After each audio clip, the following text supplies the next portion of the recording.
Well, ladies and gentlemen, I think that's what's called an expectant hush. And I'm sure you're fully justified in expecting a very special evening today as we welcome Professor Ken Fincham to talk about the setting, the historical and political, in which this parish church of Berwick, the current parish church, was built. My name is Philip Moore. For those who don't know you, I'm chair of the Berwick Parish Church Trust. That is the body which helps the parochial church council of the church to ensure that the building stays upright and we hope weatherproof and watertight. The form for this evening is this, and I want, before I get onto the form, just to say an enormous thank you to all of you for turning out on what was obviously a very inclement, which, yes, that's the LNER phrase, isn't it? Inclement weather. We will be providing you with a pair of water wings as you leave. First of all, a few domestic announcements and a little bit about the shape of this evening. The domestic announcement is pretty simple, which is that there are 3 fire exits actually. There's one over there marked as such. There's the door you came in by, and if we need to, we can open the door onto the patio on that side. So we're not expecting a fire. So if somebody says fire, it's a fire. So please make your way promptly to one of those exits. Why are we having this occasion? It's quite simple. We this year celebrate the 375th anniversary of the laying of the foundation stone of the current Berwick Parish Church building. I say the current because there were previous buildings, but that's the one we have at the moment, the one just across the way there. And you will know, all of you who were here in June of this year, of the visit of the Coldstream Guards during that month, and you'll also know that the Coldstream Guards, or the soldiers who subsequently became the Coldstream Guards, were involved in helping the townspeople to move stones from the old medieval castle to this site to build the current parish church. The parish church building was opened 2 years later. So in 1650 the foundation stone was laid, and in 1652 it was opened for worship. So over the period between now and 2027, we will be holding a number of events just to celebrate the fact that we have had this wonderful church for 375 years, and long may it continue. What is going to happen this evening? The format is simple. Professor Fincham, whom I will introduce formally in a moment, will give his talk. There'll then be opportunity for questions. Bishop Stephen Platten, sitting in the front here, is going to chair that question session. We will come round, Jeff Short and I, with microphones, handheld microphones, so that if you have a question, put your hand up, and I'll give you, or Jeff will give you, a microphone you can pose your question through. Please do remember to talk directly into, you've almost got to kiss the microphone. Please don't kiss it, but you know what I mean, no slurping, please. But if you don't get close to it, then people can't hear what you're saying, as I've just demonstrated. Okay, so we'll have questions, and then I will make some brief thanks, and then there will be refreshments afterwards, a drink, alcoholic or non-alcoholic, and also some what the late and dearly loved Christopher Smith used to call posh nibbles. We're not charging for entry this evening. However, we will be very grateful for donations to cover the speaker's expenses as well as the nibbles that you get. And there's a plate for that near the drinks. And there's also some yellow envelopes for those of you who are familiar, who are taxpayers. And if you're not now, you shortly will be after the autumn statement. So, for you to complete the form, if you're paying tax, and that enables us, of course, to receive gift aid from the government, which is one of the few occasions on which you get anything back from the government in the way of tax. So that's the format for the why are we having this, the form for this evening format, and now to the who, our speaker. Professor Ken Fincham, and I've got to read for my little crib here because his list of honours is so long, is the Emeritus Professor of History at the University of Kent. He's written extensively on religion and politics in Tudor and Stuart England. Lots of books, among them the Episcopate of King James I. He was telling me earlier this evening that he'd been done research in the National Library in Edinburgh as part of his research for that.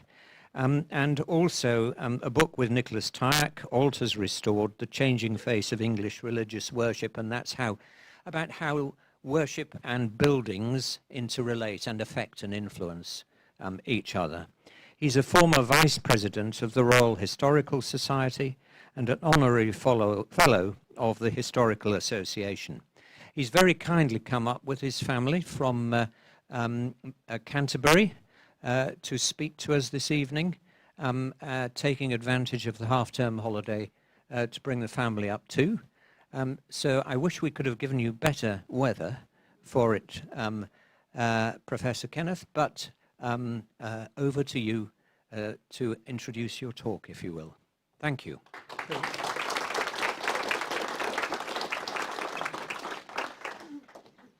Thank you, Sir Philip. May I begin by saying that I'm delighted to be back here in Berwick for the first time for 9 years, and to be lecturing on the Church of Holy Trinity, which I think is one of the gems of this distinguished town. So I'm very grateful to the Berwick Parish Church Trust for inviting me to give this talk, to Bishop Stephen, Sir Philip, and Dr. David Mason for handling all the arrangements.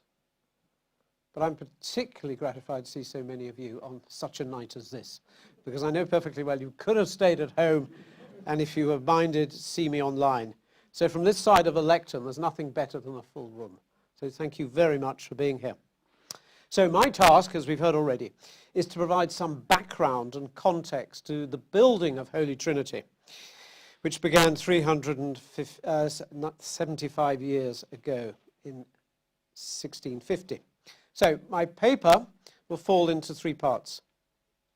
First, I'll consider the period of the fundraising and construction of the church, namely the Puritan Revolution of the 1640s and 50s.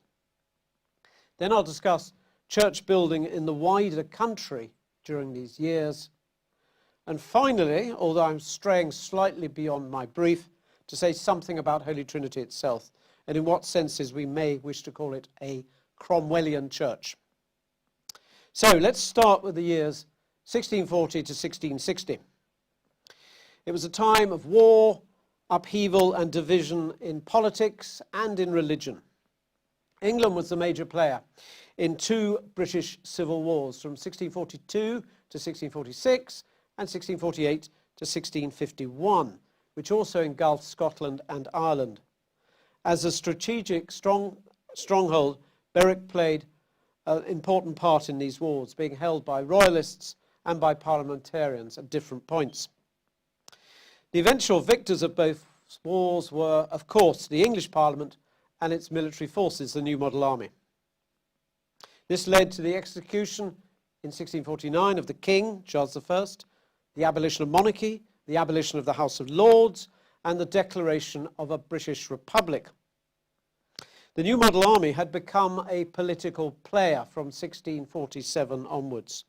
And it was the New Model, really, that helped to engineer the trial and the death of Charles I, and then went on to dissolve its former master's parliament by force in 1653.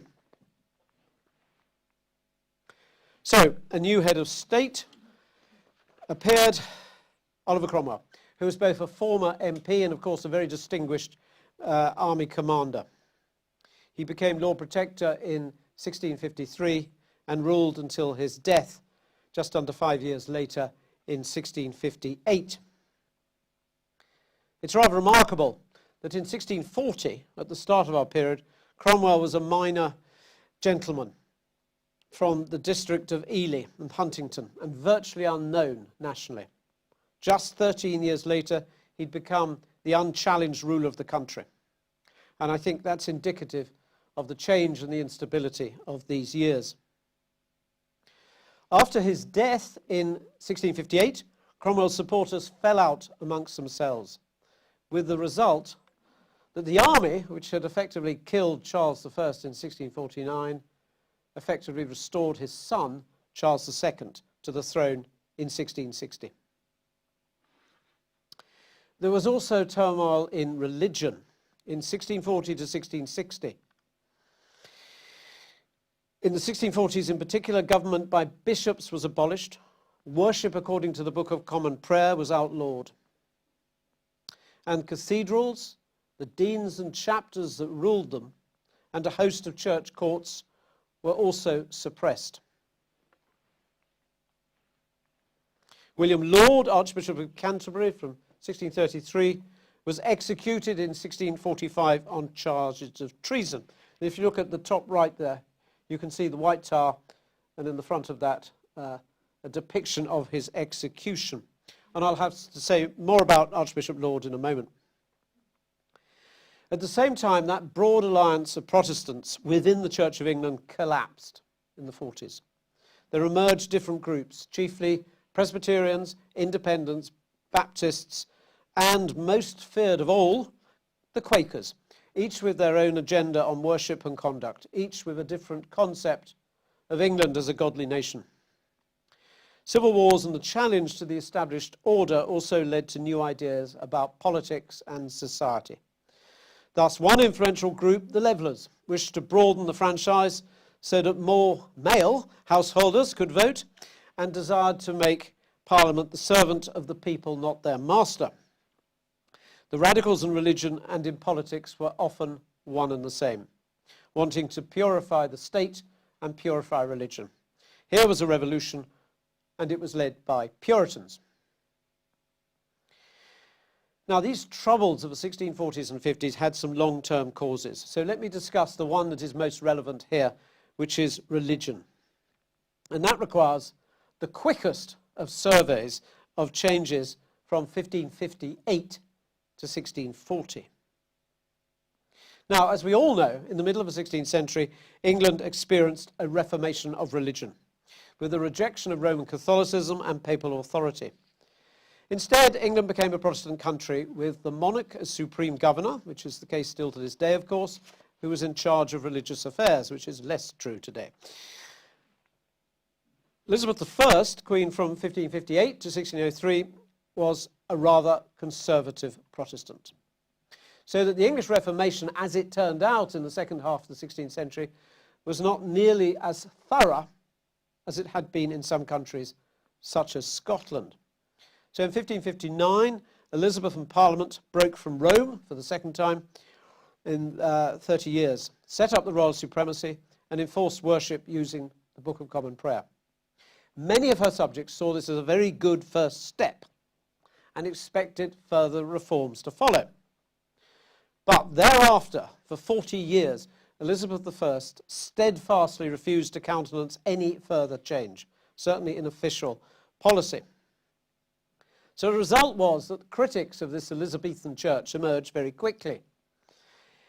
Indeed, in the 1560s, those we call Puritans, since they wished to purify the church of any traces of its old Catholic past. These Puritans viewed Catholicism not as an inferior version of Christianity, but as its inversion. Indeed, a perversion of true religion presided over by the Pope, who they often identified as Antichrist, a figure who features, of course, in both the Old and the New Testaments. As a result, Puritans often opposed the prayer book, since it retained some ceremonies which were based on old Catholic practices. Others objected to government by bishops, since they regarded bishops as a papal invention and having no warrant in Scripture. From Geneva, John Calvin had advocated Presbyterianism, a form of devolved government with no bishops, and this was adopted in Scotland. Presbyterians in Scotland were an important influence in northern England, not least here in Berwick, where the leader of the Scottish Reformation, John Knox, had been town preacher between 1549 and 51. There was also frustration that the authorities didn't seem to be taking the job of converting England from Catholicism to Protestantism seriously enough. And the Puritan dream was of an educated resident preacher in every parish. Preaching the gospel would convert the nation from Catholicism to Protestantism and would build up a God-fearing society. Puritan services were dominated by the sermon.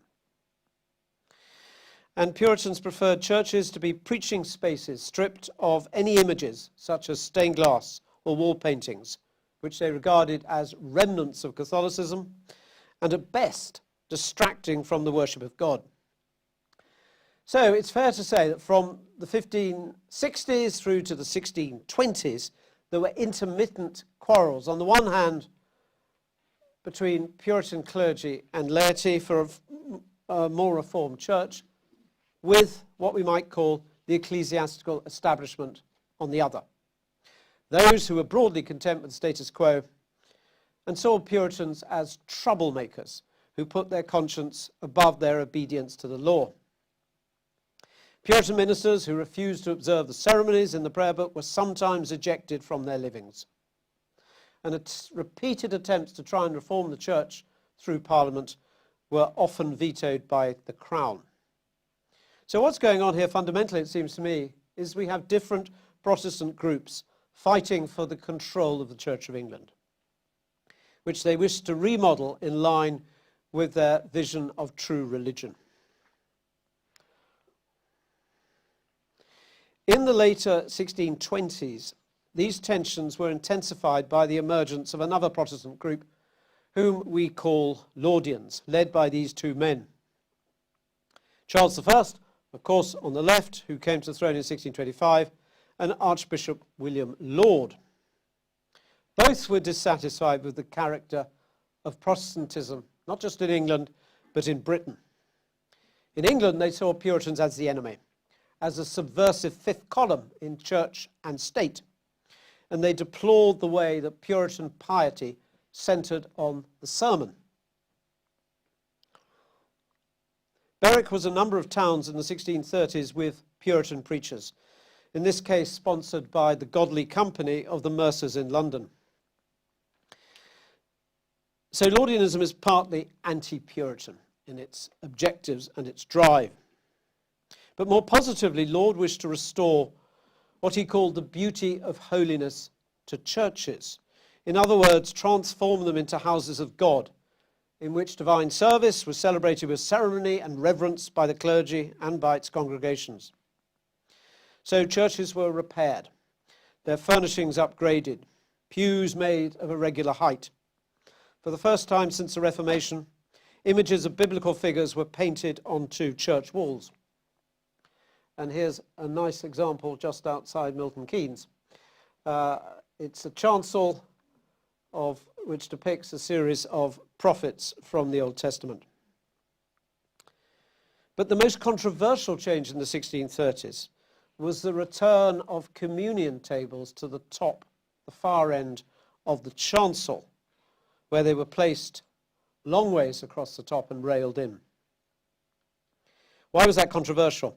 Well, since the earliest days of the 16th century Reformation, Protestants had condemned the Catholic Mass and its doctrine of transubstantiation, whereby the bread and wine were believed to be miraculously transformed into the actual body and blood of Christ. So, in the mid-16th century in England, Protestants broke down the stone altars where Mass was celebrated. And to make it clear that the Protestant service of Holy Communion was quite different from the Mass, communion tables were now made of wood, not stone, and moved away from the east end of the chancel where the old Catholic altars had stood. And instead they're positioned long ways in the body of the chancel or even at the top of the nave. This Lord reversed on the grounds that the communion table was the holiest part of the church, and that the customary and correct place for communion tables was at the top of the chancel, placed long ways.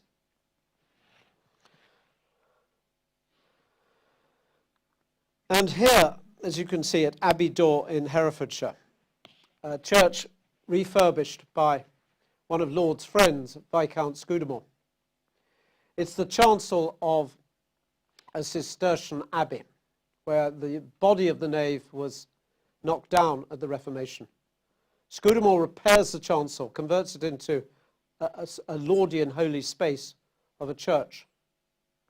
And in fact, on this occasion, doesn't use a wooden communion table.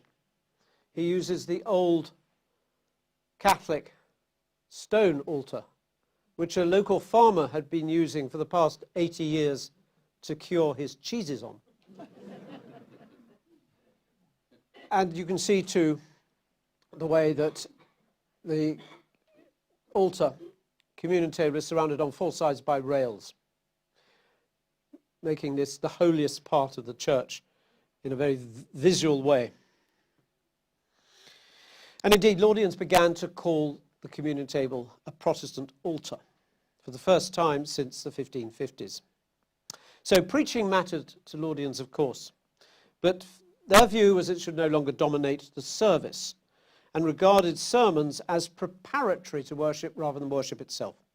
Worship itself was of prayers, psalm singing, celebrating communion, and so on. I should mention two other Laudian objectives. First, the desire to restore the wealth of the church seized or granted away at the Reformation. Bishops and clergy had lost land and income, and with it, of course, status and influence. So much so that the Laudians nicknamed the Reformation the Deformation. Secondly, Laudians encouraged a less hostile attitude to the Church of Rome on the grounds that it had been the mother church of English Christianity for nearly 1,000 years. So all this matters because I think Laudianism in the 1630s was attempting a radical reorientation of English Protestantism in terms of worship, the standing of clergy in society, and relations with Roman Catholicism. And it's no surprise that Puritans were both outraged and fearful. Some took ship to the New World, to the howling wildernesses of Massachusetts. Some wrote against Laudians and faced persecution. And almost all regarded Laud as a closet or crypto-Catholic, either deliberately or heedlessly unpicking the Reformation of the 16th century. The result was that Puritans themselves were radicalized. The very survival of Protestantism in the Church of England seemed to be at stake. And their chance to do something about that came in 1640. Now, in the 1630s, Charles I and Laud had exported Laudianism to Ireland and to Scotland.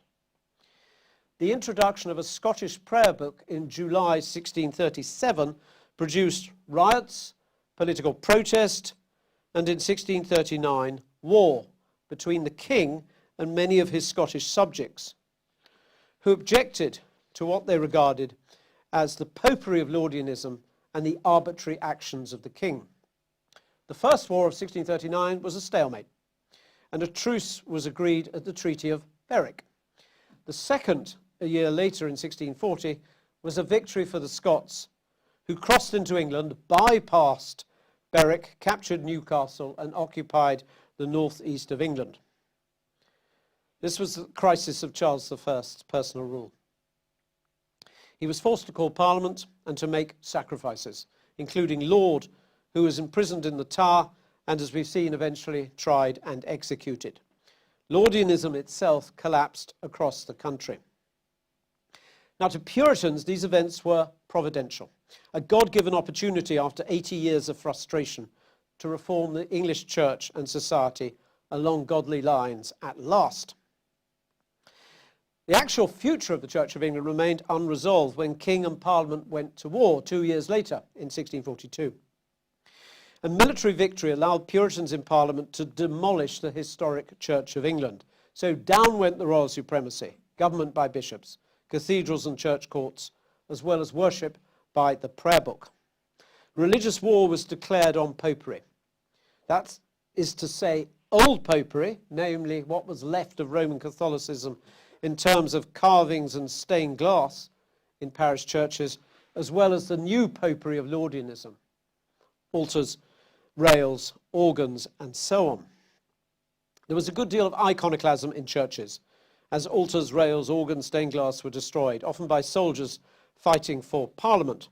We got this rather nice comment in a very influential publication called The Soldier's Catechism of 1644, where there's a defence made of iconoclasm. Seeing God has put the sword of reformation into the soldier's hand, I think it not amiss that they should cancel and demolish those monuments of superstition and idolatry. And here's the sting, especially seeing the magistrate and the minister that should have done it formerly neglected it. So that's a criticism of Elizabeth I, James I, as well as, of course, Charles I. Parliament also spent money in the 1640s on new lectureships, especially in northern England, which was regarded as still too full of Catholics. And Berwick was one of the towns that which acquired funds for a lectureship.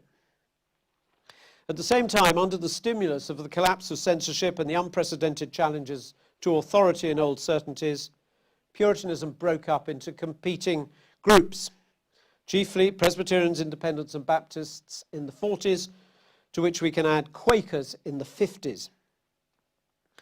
A state church continued, mostly staffed by clergy who were either Presbyterian or Independent, and plenty of other non-Puritans who bit their lips and held on to their jobs in what they found to be an unwelcome environment.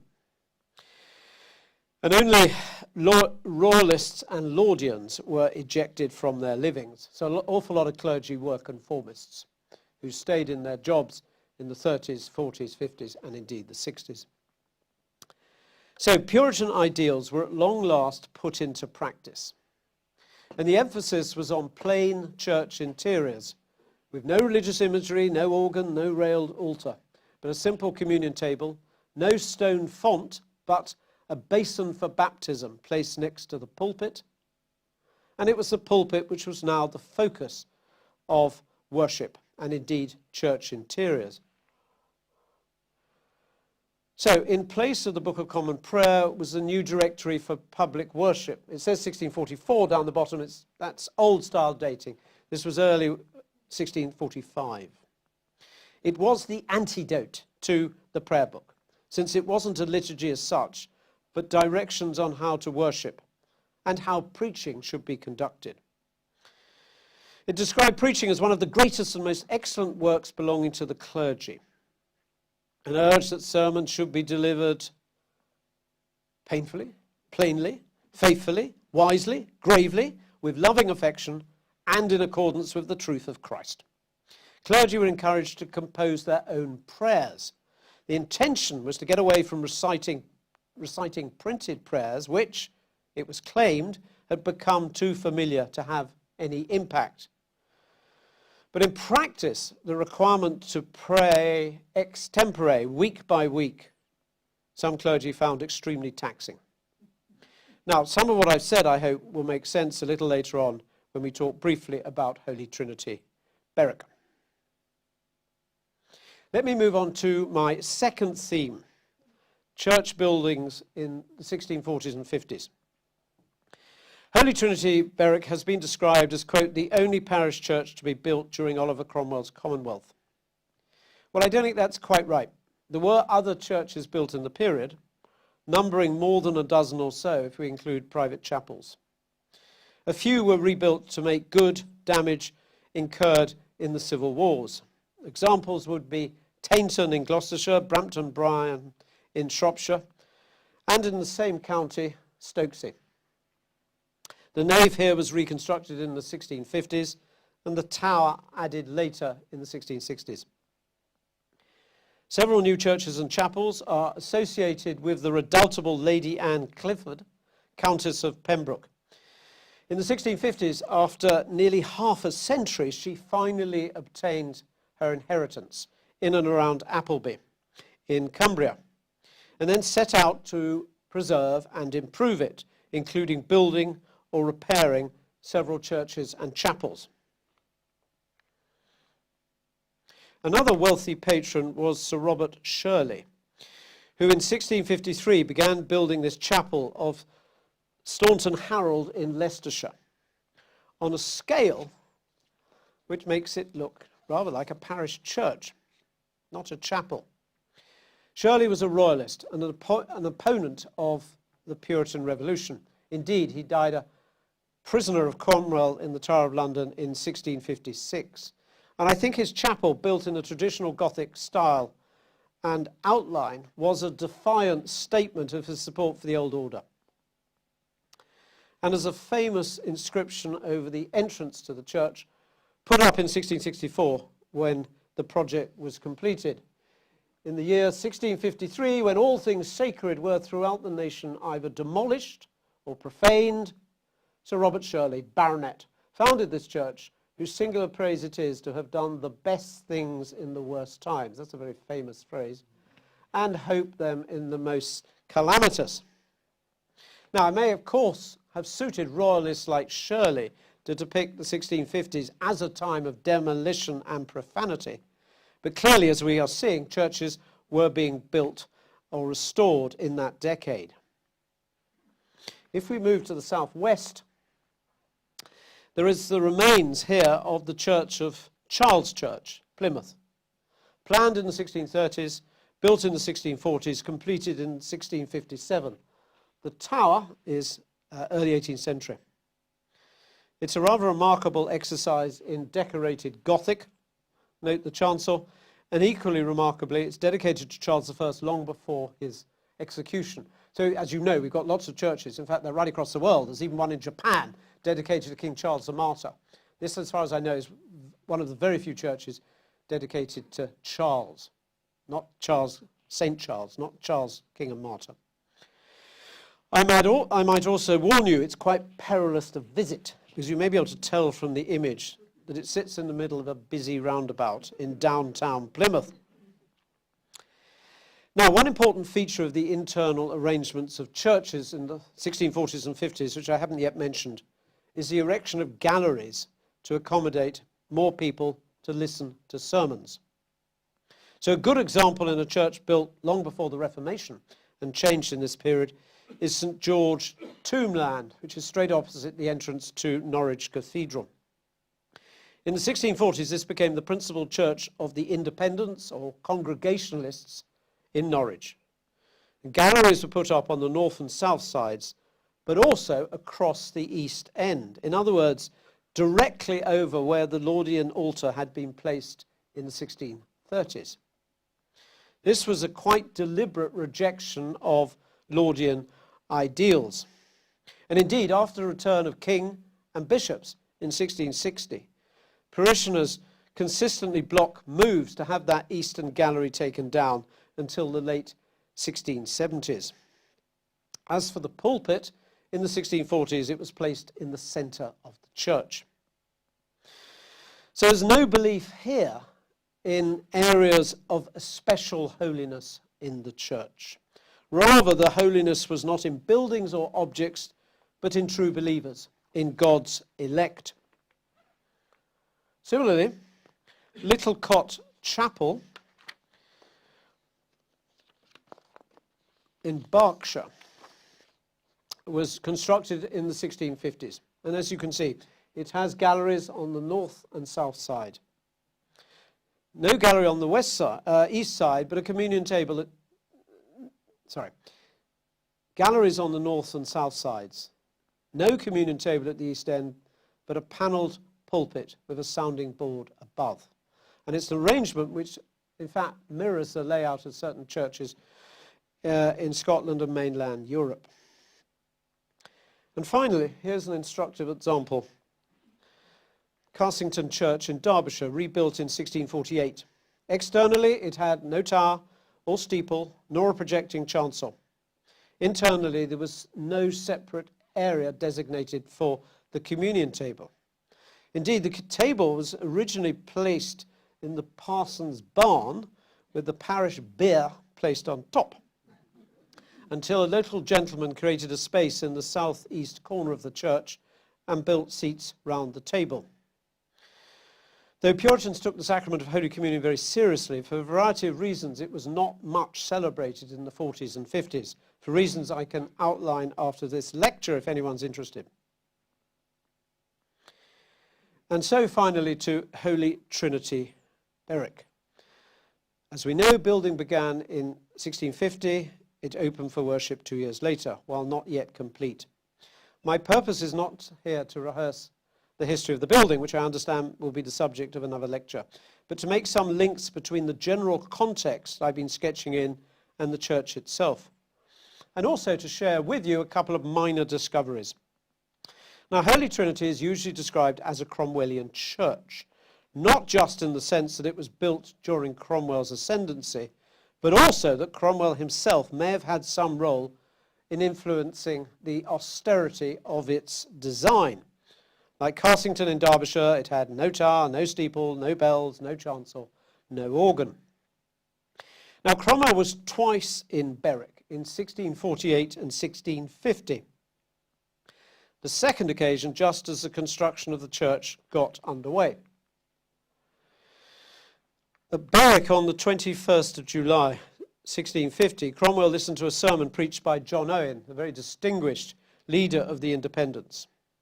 And indeed, Owen's text was from Isaiah 56, "For mine house shall be called a house of prayer for all people."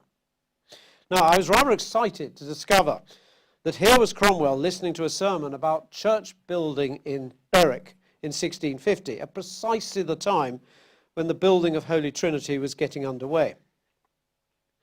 But I was less excited having read the sermon, because I realized that Owen's interest was not with the material church, but with the spiritual church of Christ, and that the sermon could have been preached anywhere. There's no reference at all to anything to do with Berwick or the new church. And indeed, the second half of the sermon was preached in Edinburgh. You may be able to see in the middle it says, the branch of the Lord opened in two sermons, one preached in Berwick, the other in Edinburgh. Well, as presented in the text, it's one seamless sermon. There is, in fact, no direct evidence linking Cromwell and Holy Trinity.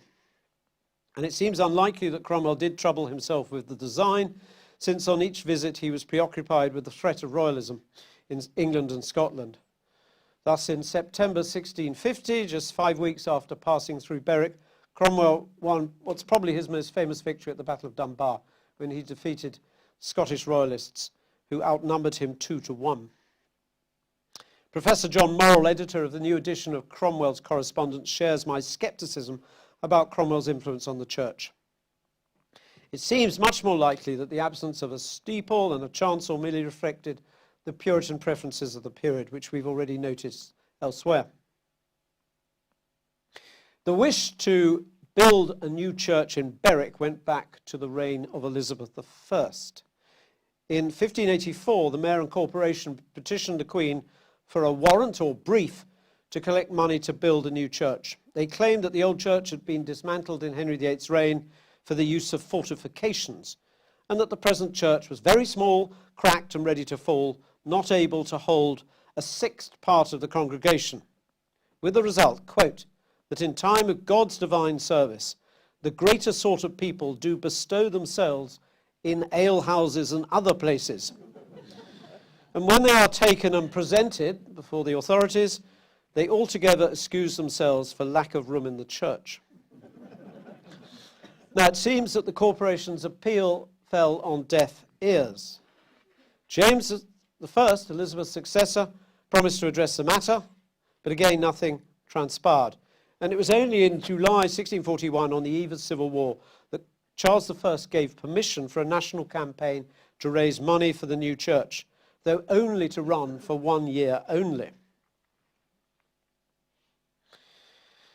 And we know something of this fundraising from this pamphlet written by Robert Denton, a member of the corporation in 1650, Berwick's Beauty, or a Church Erecting There.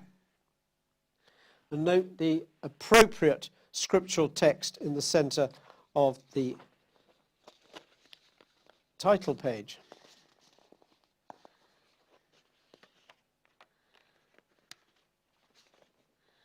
Go up to the mountain, bring wood and build this house, and I will be favourable in it, and I will be glorified, saith the Lord. The pamphlet is dedicated to two men, the governor, George Fenwick, whose contribution to overseeing the building project is recorded in a memorial in the church, and also to Thomas Watson, the mayor. Denton praises both for their zeal in building the Lord's house. In the text, Denton himself claimed the credit for purchasing Berwick Castle from the Earl of Suffolk for £330, the materials for which, as we've heard, were used for building the church. He records the issuing of church briefs right across the country in 1641 to solicit donations, the 17th century's version of crowdfunding. Denton himself was responsible for collecting contributions in Kent and Warwickshire. He then goes on to list a number of people who had never paid what they'd promised to the project, and this had entangled Denton in some debt. This included £100 that he owed to John Young, the London master mason and designer of the church. Enabling these debts to be paid off, and probably also to clear his name, seems to be Denton's motive in publishing the pamphlet. Now, there are some valuable details in this tract which really need to be integrated with records in the corporation's archives, a task which I have not had the chance to do. The church, by the late 1650s, appeared to have internal galleries on all four sides, almost matching St. George Tombland in Norwich.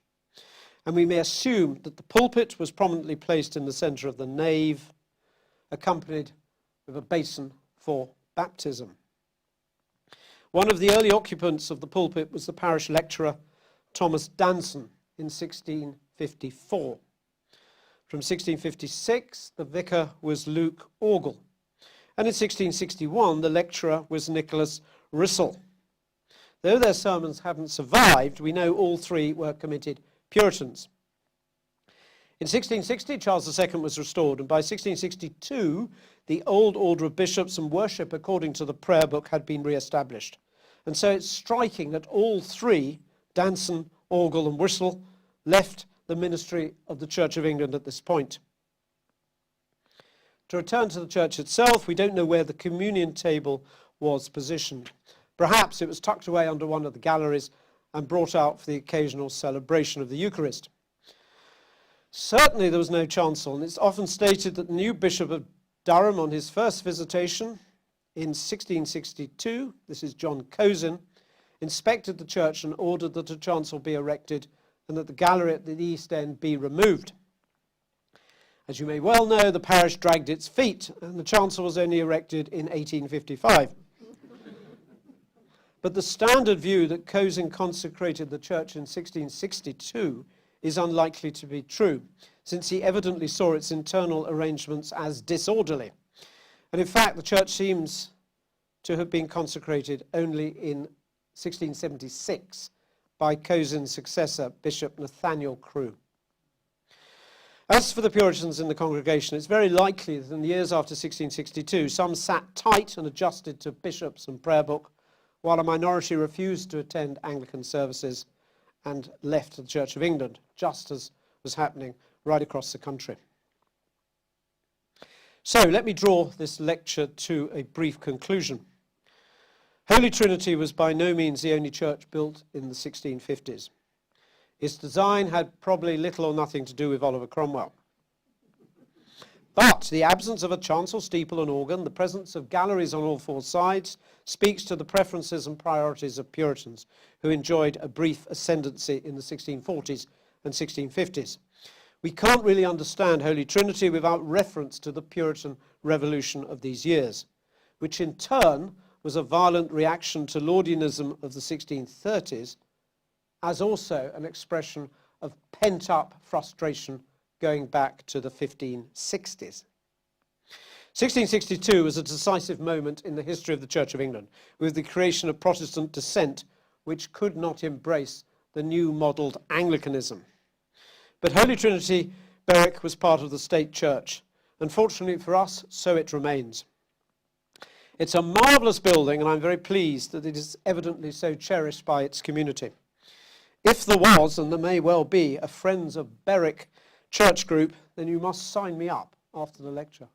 Thank you very much.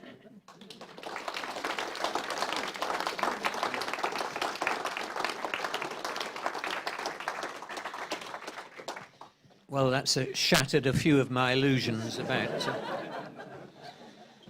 Berwick Parish Church. The sooner we get on and rewrite the history, then truly the better. Stephen, would you like to come forward and sit up here? And there's now an opportunity, as I said, for questions. I want, by the way, to just say a word tonight. Thanks to the wizardry, technical wizardry of David Mason, we've got an overspill facility in the green room or choir vestry in church, where, because we had so many people coming, there are some sitting over there. They will be very welcome, and this is my reassurance to them, to come over here for some nibbles. But I'm only sorry that their position means that we can't get questions from them. However, I can see that this audience is panting to ask questions, so over to you. Could we, anybody who's interested in asking a question, or yes, Trudy, well done. Thank you. The question that I would like to ask is, I mean, one of the things that I've always been firmly believed is in the consecration of the church in 1662. Can you give any further information on its postponement for another 14 years? I can give a little light, yes. The letters of George Davenport have been published in the Surtees Society in about the last 10 years. And there's a letter of 1676, which says the bishop is about to go on visitation and will be consecrating the church of Berwick. And Davenport is well informed. He moves among the elite of the clergy. He hobnobs with bishops. He's a great friend of William Sancroft, who ends up as Archbishop of Canterbury. So it's likely to be reliable. And it makes a bit of sense to me, in the sense that Cosin would have taken one look, or two looks perhaps, at Holy Trinity in 1662 and thought, yeah, I'll consecrate this church, but we've got to sort it first. And if they're going to rebuild a chancel, which was what he was requiring, that was not the work to be done in a day or two. So I think that's what I know. People may know better here, but my work on the diocesan records of Durham in this period is there a little thin on vital information. So it might be possible to clarify that from the bishop's registers or some of the registrar's papers in Durham, but maybe not. Okay. Thank you. Any other questions at all?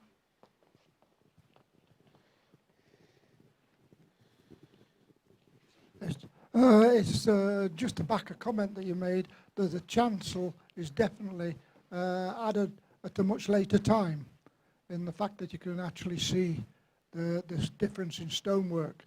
So it's just to back your comments up.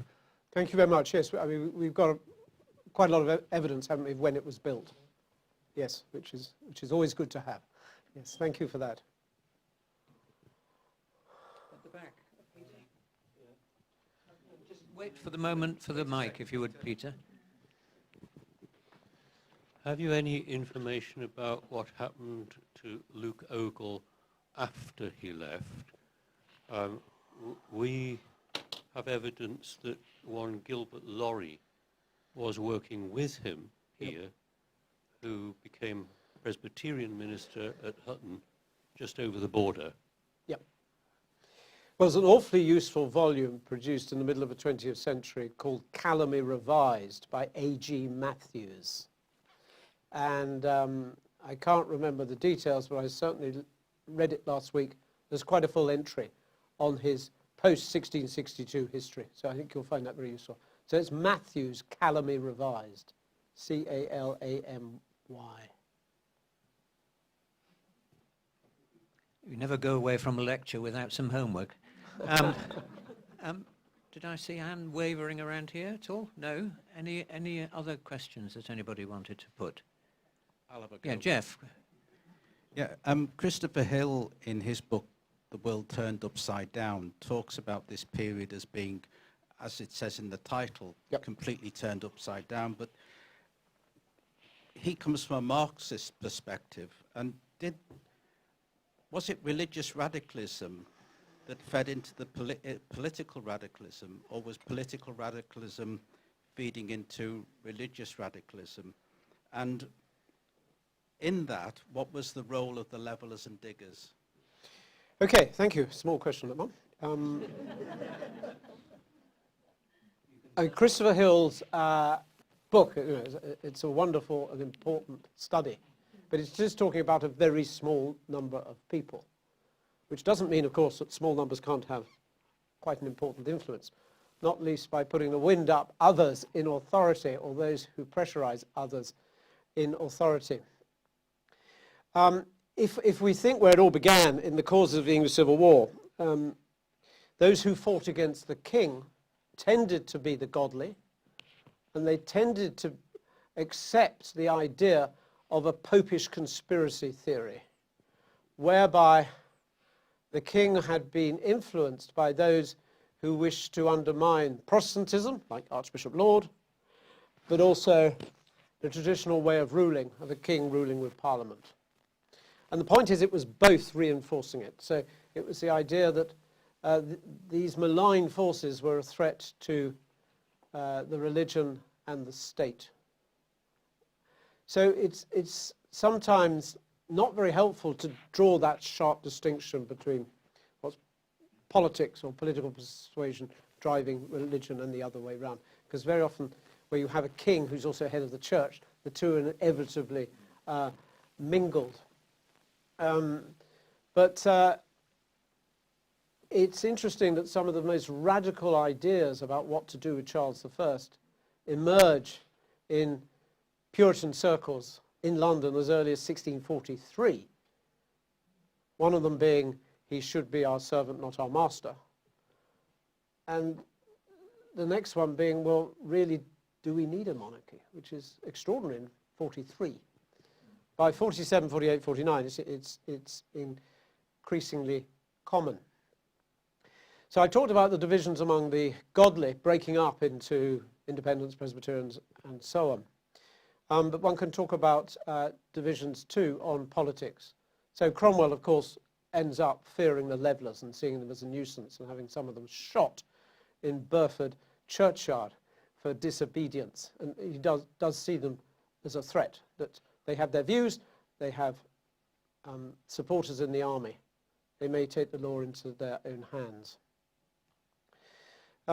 So there is frustration among some of the godly as well, that this revolution has not gone far enough. And when Cromwell becomes Lord Protector, when the English Republic effectively ends, you have a head of state, a lot of people feel he's sold out. Both politicians feel that, as well as religious radicals.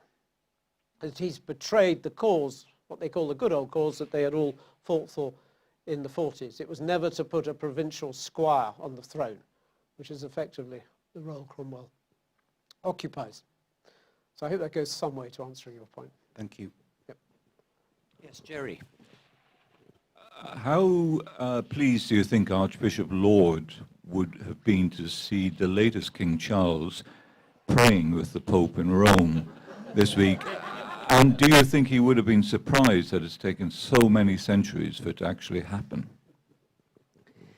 Yes, there's a lot of talk in the 1630s at court about finding common ground with the Church of Rome. And for the first time since the Reformation, there's a papal agent who's accredited to the court, and we've got long accounts of Charles I's conversation with that papal agent. And Charles always dwells on his moment of Roman Catholicism when, as Prince of Wales, he goes to Spain to woo the Spanish Infanta, but sees various religious processions in the streets, and so on the one hand claims he understands Catholicism, but also intrigued to learn a bit more. Laud allows that to happen. I wouldn't say he's necessarily the person who's pushing that talk of reunion forward so vigorously. There's a bishop called Richard Montague, Bishop of Chichester and then Norwich, who's much more in the foreguard. I think what Laud wants to do really is to rein back what he sees as unthinking criticism of everything to do with the Church of Rome, and to take a more measured view of both its strengths and the points that it has continuity with what the English Church has emerged with, above all bishops, which Laud comes close to believing or saying are a mark not just of a well-ordered church, but essential to the being of a proper church, which is a rather radical view. And interestingly, it's one that Charles I himself expounds when he's a prisoner in the 1640s, when he's being encouraged to abandon bishops, which suggests that he got that from Laud. So I think Laud would not be displeased, not at all. But given what happened to him, he understood better than anyone the forces of anti-popery. So he lost his head, of course. I think one more, no, two more, and then I'm going to ask Bishop Stephen to say a word or two. He's obviously, as a bishop, he was in the firing line.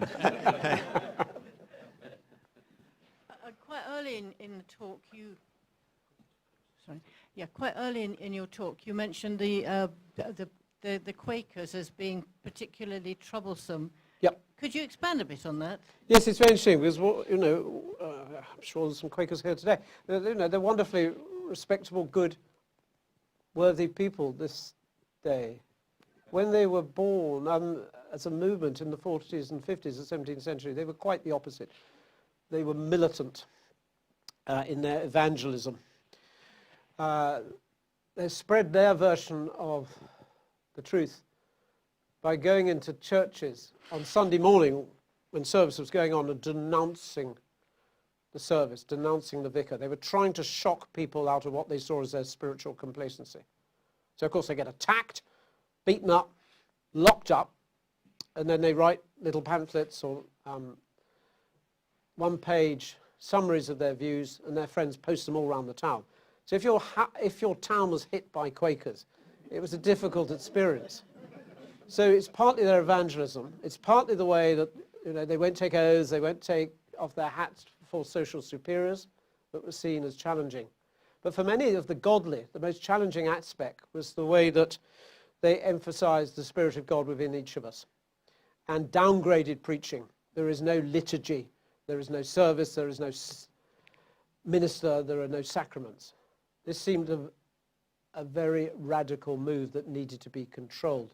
So one way Cromwell could acquire a bit of popularity among all sorts of people, except Quakers, was to persecute them in the 50s.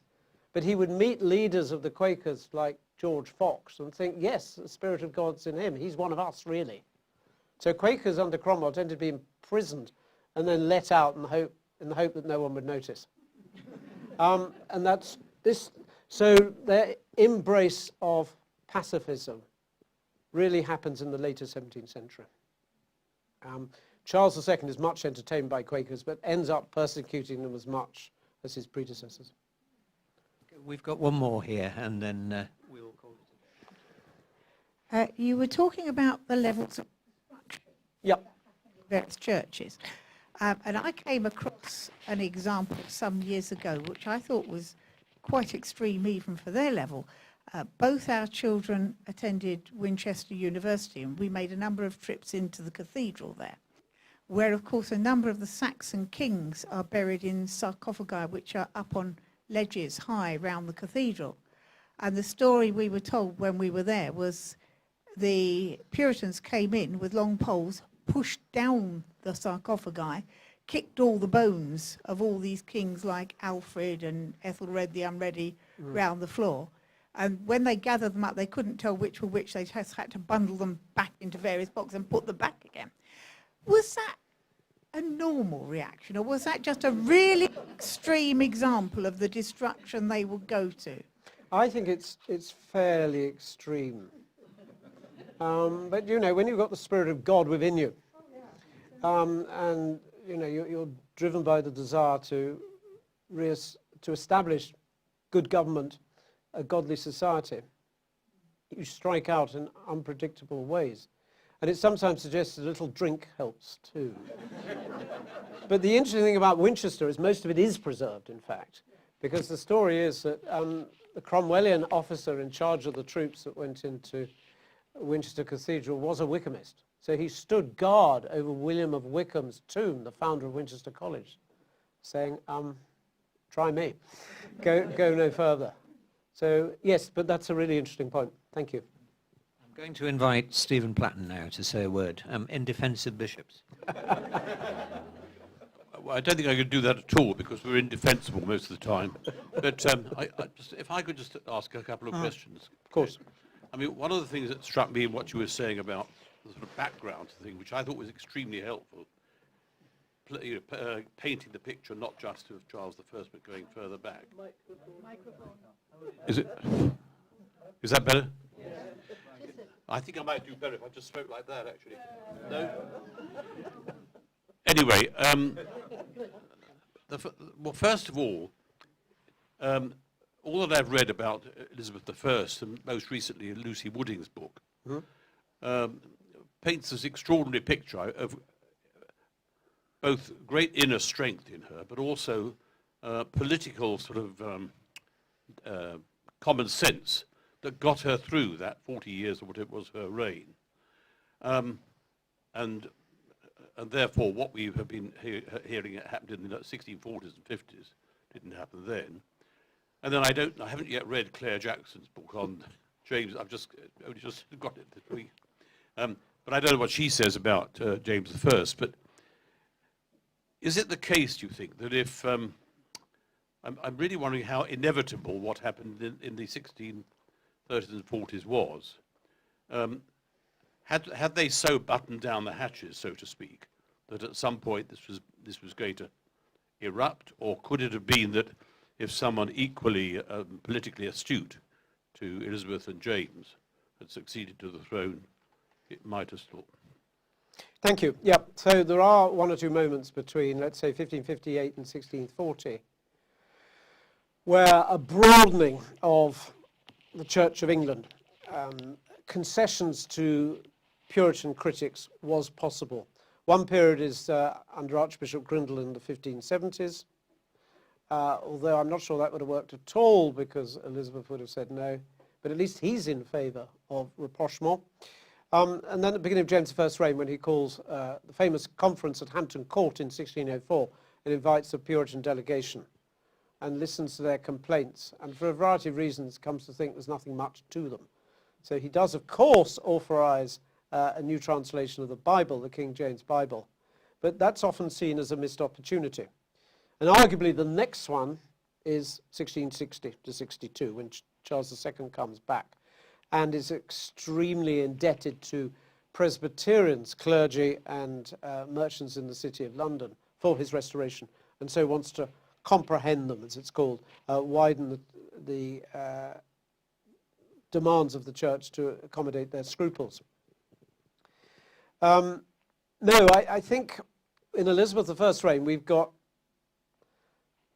conservatism and not much movement at the top, the Queen saying no. A lot of movement at local level, so you can get away with quite a lot in practice in terms of how you conduct the service. Is the sermon 2 hours long and everything else 15 minutes long? Do you wear the surplice? Do you observe any of the ceremonies? But that's, of course, not quite what the Puritans want. That's a good starting point, but they want wholesale change. It does seem to me that there is, of course, an inbuilt radicalism in Protestantism, which needs to be contained, and one can see that going right back to Munster at the beginning of the Reformation in Germany, where essentially they embraced communism. This is their understanding of Scripture. Batting down the hatches in England worked pretty well when you had a ruling class that backed the monarch. The Parliament might have been frustrated with the lack of movement on church reform, but they supported the Crown. They, after all, were the agents of the Crown in the localities, these MPs, as Justice of the Peace, and so on. And there's a good deal of informal iconoclasm going on at local level in Elizabeth and James's reign. It seems to me the trigger is really Laudianism, first and foremost, which makes the Puritans extremely anxious that their Church of England is slipping away. And secondly, the collapse of Charles I's government and the way he falls out. It needs those two for the world to be turned upside down. Can I now come to the other end of the story, as it were? Yep.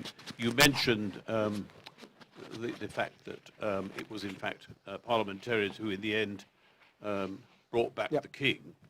And, of course, during that period, there was just as much intolerance in many ways until the great expulsion of clergy and so on. But were there ways in which Charles II did handle the thing with some astuteness, or how did the stability continue as it did? Yes, well, Charles comes in, reasonably enough, promising everything to everyone. But as we all know, he comes from a semi-Catholic family. He, converts to Catholicism on his deathbed. He owed a great deal to Catholics. They saved his life after the Battle of Worcester when he was on the run for 3 weeks in 1651, climbing up trees and dressing up as a serving girl. I'm just about to publish an extremely interesting declaration on religion, which Charles wrote, which runs to about 7,000 words. This is November 1661, so in the middle of the attempt to try and settle the church. Now, for reasons which are by no means clear, it's withdrawn at the last moment, so it's coming and then they decide to pull it. But in it, he really expresses his desire to tolerate all groups who are not a threat to the peace of the nation. Which means there are one or two, like the Fifth Monarchists and the Quakers, he excludes altogether. But the rest, they're going to be moderate Presbyterians, moderate Independents, and indeed moderate Catholics. There should be space for them alongside an Episcopalian Church of England, since he's absolutely clear that the state church should be the old church, but the two should be able to coexist. What dishes him really is the election of the Cavalier Parliament in May 1661, which is full of MPs hostile to Puritans, who force on him a more extreme settlement under the Act of Uniformity that he wants, and then he tries to introduce these ideas expressed in this document, which I found, and that gets quashed. And then for the next 10 years, he tries various ways before abandoning it in 1673. He's got to work with Parliament, he knows that. I think he underestimates Parliament's hostility to all things Puritan. This is their moment for revenge after 20 years of humiliation and chaos, and they're not going to let that slip. One last comment, really, on the architecture question, which that seminar that we had in Canterbury. But I was going to ask about, interestingly enough, I'm trying to remember who it was who gave a talk on Lancelot Andrews. So, again in the 17th century. Setting up his chapel. Yes. With the effectively with an iconostasis, and putting together a liturgy within the Church of England rite. But with a very orthodox feel. Yes, I mean, what I'd add to that, of course, Lancelot Andrews is the genius behind Laudianism. But he dies in 1626.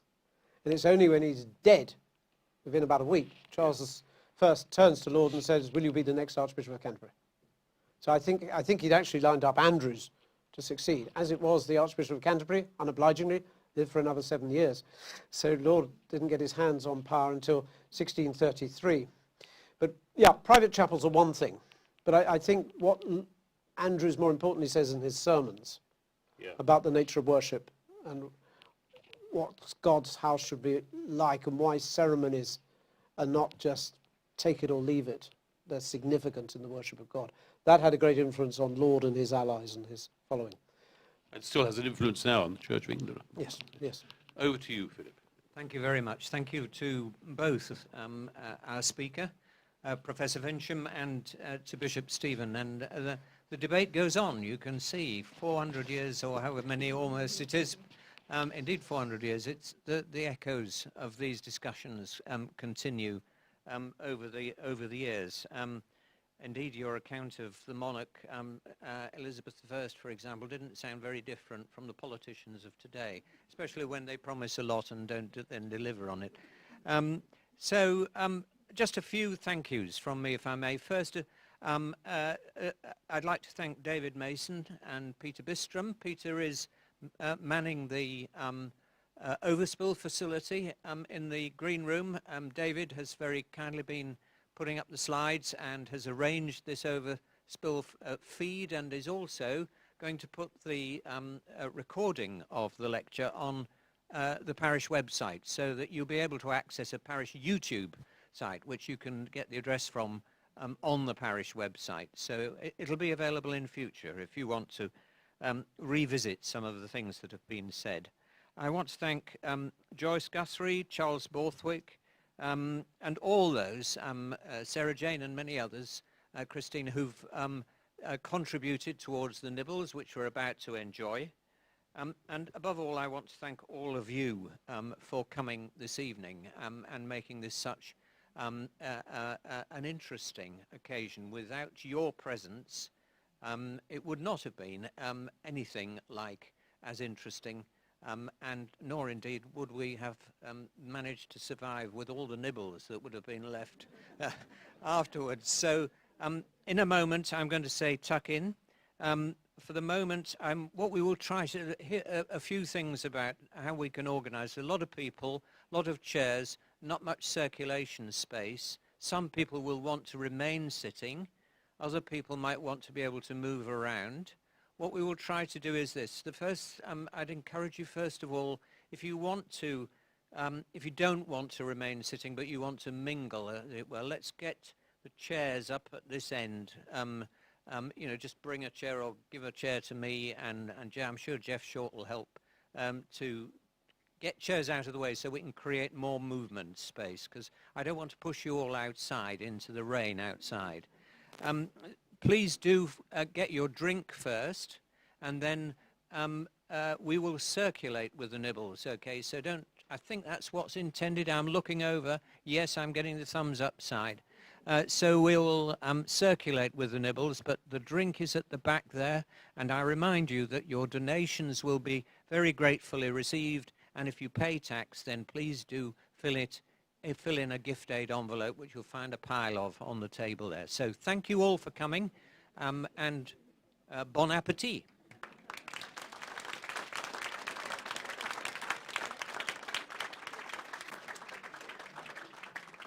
And to those in the overspill, please make your way over here now.